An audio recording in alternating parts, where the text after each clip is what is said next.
Israel seems to be on trial, which I don't understand. That Israel, people are saying ceasefire.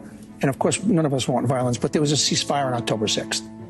And since that time, we know what happened on October 7th, beheading, raping, every inhumane thing that you can do by a group whose only mission is not real estate, and it's not protecting Palestinian people. They put their own people in harm's way. They use them as shields.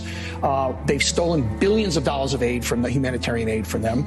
Their only mission is to eliminate Israel, eliminate all Jews.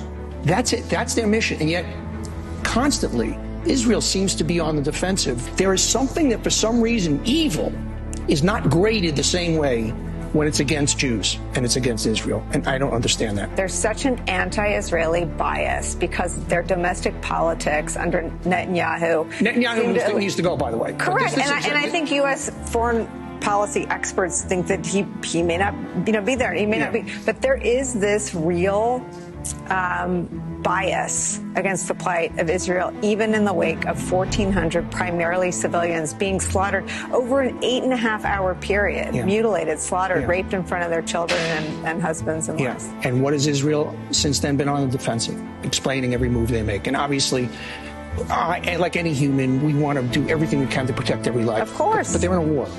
And innocent civilians are going to be hurt, just like innocent Germans were hurt. But you still got to take out the Nazis. You got to take out ISIS. And Hamas has to be taken out. And there's no other answer. You can't live next door to people whose entire mission is to annihilate you and destroy you. And people in this country are cheering. And the media is just kind of tippy-toeing around it. The Jews are treated different than other groups. That there's a dislike.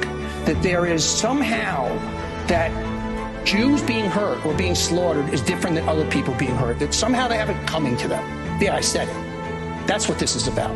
I don't know why the media just can't lay things out evenly. Nobody's asking you to side with either side.